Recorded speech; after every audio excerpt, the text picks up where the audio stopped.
नीतीश के मंत्री ने किया रामचरितमानस का अपमान। शिक्षा मंत्री ने रामचरितमानस को बताया नफरती ग्रंथ। भड़के विश्वास ने लगाई शिक्षा मंत्री की जबरदस्त क्लास। बीजेपी और हिंदूवादी संगठनों ने नीतीश के मंत्री को लताड़ा। फिर भी नीतीश के मंत्री ने माफी मांगने से किया इनकार।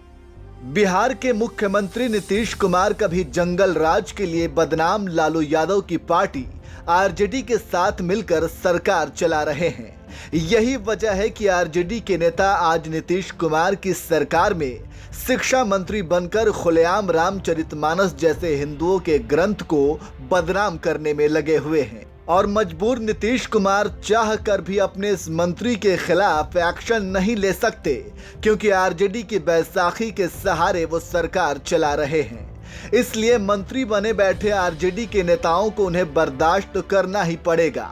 लेकिन कुमार विश्वास जैसे कवि, जिनके लिए भगवान राम आराध्य हैं, वो भगवान राम के खिलाफ एक शब्द नहीं बर्दाश्त कर सकते। इसलिए उन्होंने रामचरितमानस का अपमान करने वाले बिहार के शिक्षा मंत्री चंद्रशेखर के खिलाफ सख्त बयान देते हुए उन्हें शिक्षा का ज्ञान लेने की नसीहत दे डाली है।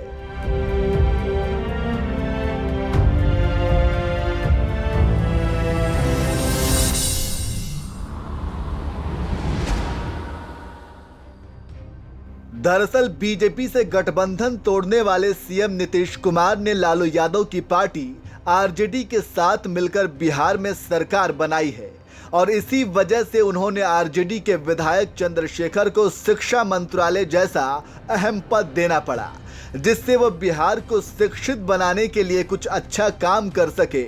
लेकिन शिक्षा मंत्री चंद्रशेखर शिक्षा से जुड़े काम की वजह से नहीं, हिंदुओं के धर्म ग्रंथ रामचरितमानस के खिलाफ बयान देकर सुर्खियों में छाए हुए हैं।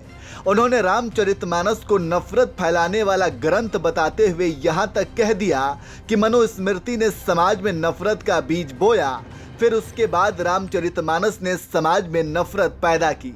आज के समय में गुरु गोवालकर की विचारधारा समाज में नफरत फैला रही है। मनुस्मृति को जलाने का क्यों काम किए? इसलिए कि मनुस्मृति में एक बड़े तबका के खिलाफ 85% लोगों के खिलाफ अनेकों गालियां दी गई। रामचरितमानस का क्यों प्रतिरोध हुआ? किस अंश का प्रतिरोध हुआ? अधम जात में विद्या पाए, भयहु जथा ही दूध पिलाए।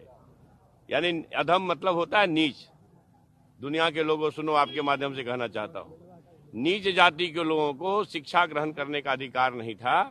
और उसमें कहा गया है कि नीच जाति के लोग शिक्षा ग्रहण करके जहरीला हो जाते हैं, जैसा कि सांप दूध पीने के बाद होता है। हम इस सवाल में मैं इसलिए ये बात कहता हूँ कि इसी चीज को कोट करके बाबा साहब अम्बेडकर ने दुनिया के लोगों को बताया। ये जो ग्रंथ हैं नफरत को बोने वाले, एक युग में मनुस्मृति, दूसरे युग में रामचरितमानस और तीसरे युग में गुरु गोवालकर का बंच ऑफ थॉट, ये दुनिया को हमारे देश को, समाज को नफरत में बांटती है। नफरत देश को महान नहीं बनाएगा। जब भी कभी महान बनाएगा तो मोहब्बत ही बनाएगा। नीतीश सरकार में शिक्षा मंत्री चंद्रशेखर ने जब से रामचरितमानस के खिलाफ अपमानजनक बयान दिया है, मानो बवाल मच गया है। विपक्ष में बैठी बीजेपी ने तो इस मुद्दे पर नीतीश सरकार को जमकर आड़े हाथों लिया ही, साथ ही कवि कुमार विश्वास ने भी नीतीश के शिक्षा मंत्री चंद्रशेखर को जमकर लताड़ लगाई है।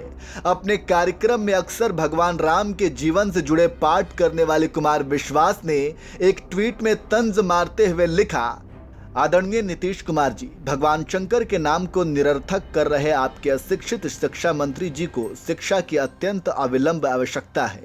आपका मेरे मन में अतीव आदर है, इसलिए इस दुष्कर्म कार्य के लिए स्वयं को प्रस्तुत कर रहा हूँ। इन्हें अपने अपने राम सत्र में भेजें ताकि इनका मन अस्ताप शांत हो।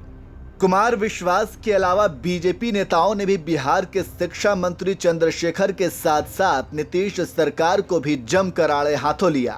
और मध्य प्रदेश के गृह मंत्री नरोत्तम मिश्रा ने एक बयान में कहा, बिहार के शिक्षा मंत्री चंद्रशेखर धार्मिक ग्रंथ रामचरितमानस की चौपाई की गलत व्याख्या कर समाज को तोड़ने का काम कर रहे हैं, जो सही नहीं है। शिक्षा जोड़ने का काम करती है,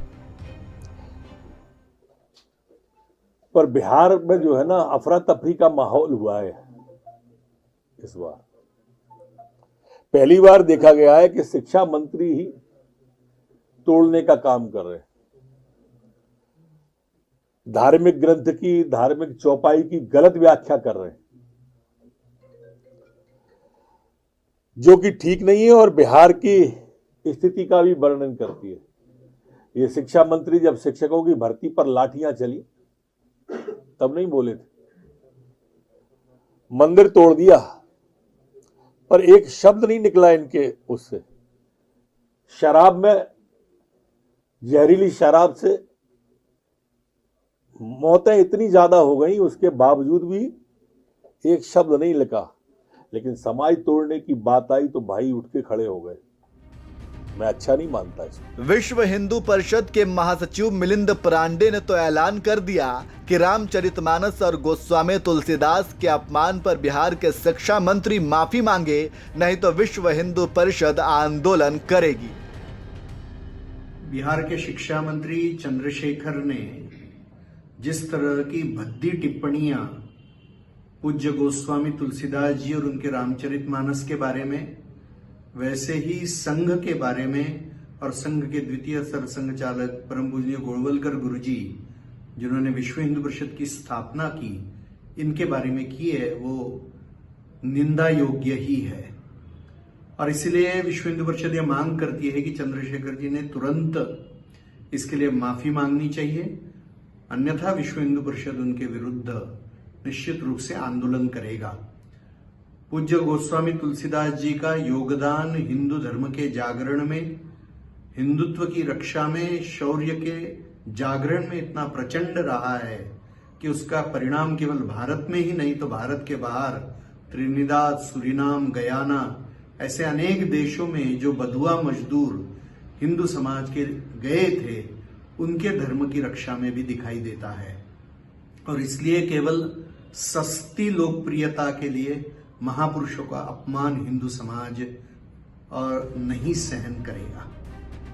बीजेपी के साथ साथ कवि कुमार विश्वास और विश्व हिंदू परिषद जैसे हिंदूवादी संगठन भी बिहार के शिक्षा मंत्री चंद्रशेखर के विवादित बयान के खिलाफ हल्ला बोल दिए हैं। लेकिन इसके बावजूद शिक्षा मंत्री चंद्रशेखर अपने विवादित बयान पर अड़े हुए हैं। मैं सीधे तौर पर कह रहा हूँ कि उत्तरकांड में जो कहा गया है, जे बरनाधम तेली कुम्हारा सपच किरात कोल कलवारा, भैया जाति का गिनती बता दिया है कि सब अधम जाति के लोग हैं। तेली, कुम्हार, कहार, कोल, कलवार, आदिवासी, दलित, नारी मुई गृह संपत्ति नासी, मुर मुराई होई साहसी। पढ़िए तो भाईजान कि संपूर्ण नारी जाति के बारे में कहता है कि अगर घर की नारी मरे तो समझो एक चीज मरा है, थिंग, समान। नारी को समान थिंग समझने वाले लोग, इंसान नहीं समझने वाले लोगों पर आपत्ति, हमको उस विचार पर आपत्ति। बस आप मेरी बात सुन लीजिए। आप हिंदुस्तान में घूम रहे हो, अफगानिस्तान में घूम रहे हो? नहीं, क्यों? आप हमारी बात पर करो ना, हम दुनिया की बात क्यों करें? हमारे देश में एक चीज बता, हिंदू धर्म ग्रंथ रामचरितमानस को नफरत फैलाने वाला ग्रंथ बताकर विवादों में छाए नीतीश सरकार के शिक्षा मंत्री चंद्रशेखर के आरजेडी से विधायक हैं। वो बिहार के मधेपुरा विधानसभा सीट से लगातार 3 बार चुनाव जीत चुके हैं। साल 2020 के चुनाव में उन्होंने बीजेपी के साथ चुनाव लड़ने वाली जेडीयू के उम्मीदवार निखिल मंडल और जन अधिकार पार्टी के नेता पप्पू यादव को हराया था। लगातार 3 बार मधेपुरा से विधायक चुने जाने की वजह से ही शायद आरजेडी ने उन्हें नीतीश सरकार में शिक्षा मंत्री जैसा अहम पद दिलाया। लेकिन आज यही शिक्षा मंत्री चंद्रशेखर हिंदुओं के धर्म ग्रंथ रामचरितमानस के खिलाफ विवादित बयान देकर नीतीश सरकार की फजीहत करवा रहे हैं। लेकिन माना जा रहा है कि इसके बावजूद सीएम नीतीश कुमार उनके खिलाफ कोई एक्शन नहीं ले सकते, क्योंकि जिस आरजेडी से चंद्रशेखर विधायक हैं, उसी आरजेडी के सहारे नीतीश कुमार मुख्यमंत्री की कुर्सी पर बैठे हुए हैं। बहरहाल इस पूरे मामले पर आपका क्या कहना है? अपनी राय हमें कमेंट कर जरूर बताएं।